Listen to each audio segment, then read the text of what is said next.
And welcome back to Backstage. I'm your host, Mr. Magic. My guest today is Mr. Lamone Woods, President and CEO of Crimson Multimedia Entertainment, Channel 82. And we've been talking about how you basically went out on a limb and said, you know, you're going to put on a television station to show Bermudians in their natural element. And it's working out for you thus far. And so let's talk about going forward. Where is this company going from this point? Well, and hold that thought. Just before, I just want to mention that I started a company with my cousin originally, and nobody really sees him, but he's always a support he's always been a support in the background. So he's almost like a silent partner these days. He is my cousin, hence it's why our parent company is called Crimson Multimedia, because it's really like blood. It signifies blood. You know, family. And family. I got you. So that's why that happened. So I just have to mention him because nobody really sees him, or even hears from him. But he is there, and is always, you know, he's a supportive arm, and it's always been a motivation. Because there's been times where I'm told him, "Look, man, look, you can't do this." Yeah, I'm tired. Look, I can't do this. It's like, look, man, keep going, like keep going. You know, and when I finish a conversation with him, it's a good motivation to me because when I finish that conversation. Like, you're ready to go? Yeah, he steams me back up. Sometimes you just need to be steamed back up, you know? Yes, I do know. I understand this totally on how to get you motivated. You know, I call you on a regular to get things done. Okay, so, all right, so we've covered that, you know, Crimson Multimedia, family orientated, and that's what it means to you. So the station is in your blood.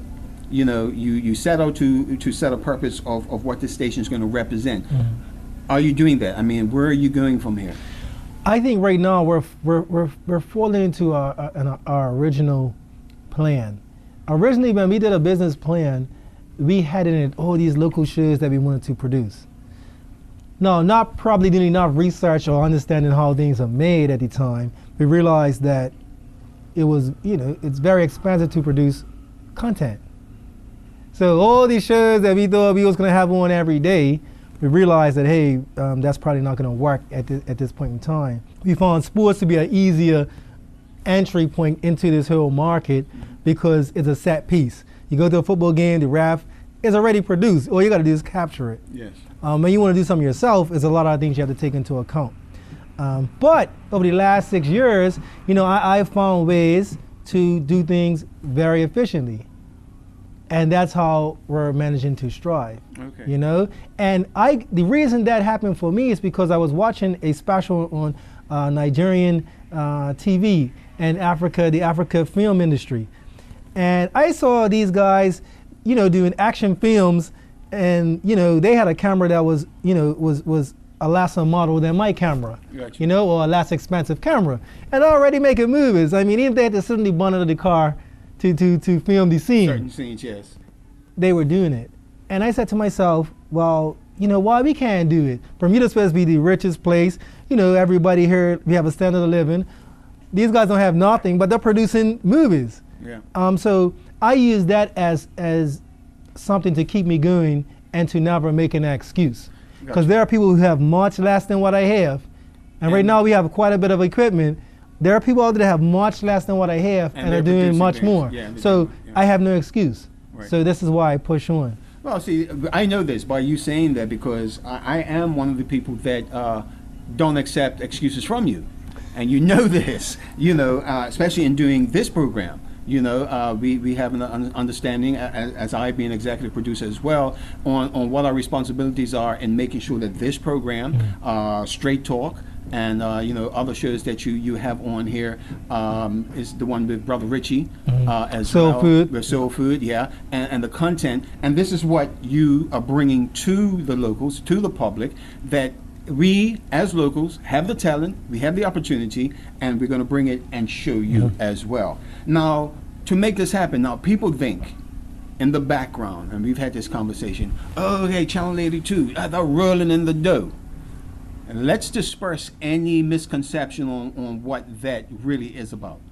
No, we're not. I would say that we're rich in spirit, and we believe in empowering, you know, younger people that come in. We have a few freelance editors and cameramen that are all under the age of 30, you know, some under the age of 25. But it's all about empowering them because they bring ideas to the table, they bring things to the table, and they're helping to be a part of something that could one day be a legacy.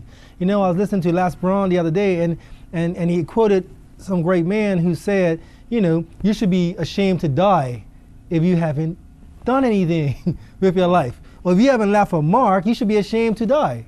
Okay. So I think about that and say, you know what, that's a point there.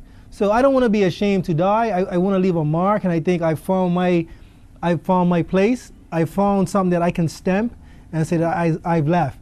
And hopefully, you know, this spurs on young actors, young people to be in the broadcast industry, so we can bring out local content like other places do. Yes. You know, because we have stories here that need to be told and need to be passed down. And this is a perfect opportunity for investment as well. Mm-hmm. You know, for local companies to invest in a station like this, knowing that your product is going to be seen by the people you're trying to reach.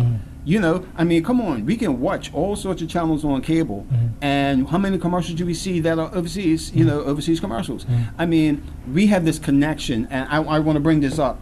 We have this connection with Boston, Bermuda and Boston, the cruise ship that's come down here. And while I was up there, I was going through the newspaper. They have an advert in the paper for the cruise to Bermuda. It was that big in the newspaper. The very next page, a full page about going to Aruba. Hello? How is that? How is it that we have a little section that's 2 inches big in the corner of a newspaper about cruising to Bermuda, but the very next page is a full page spread about going to Aruba? I was so upset many times with people that I met out there that were going on vacation, because it was wintertime there, and they're going on vacation. I'm saying, well, where are you guys going on vacation? Oh, we're going to Bahamas, we're going to Aruba, we're going to Jamaica. I'm like, but Bermuda's only 2 hours away, and it's less expensive. Why, you know, I have, mind you, I have convinced some people to come to Bermuda, and they will, you know, coming here for the diving, the golf, and so forth. I became an ambassador of the island, and I think this station does that as well. So we're saying to the advertisers, to those out there that sponsors, you have a venue here. And on that note, we'll be back after this. One more little chat with Lamone Woods, and we'll be back.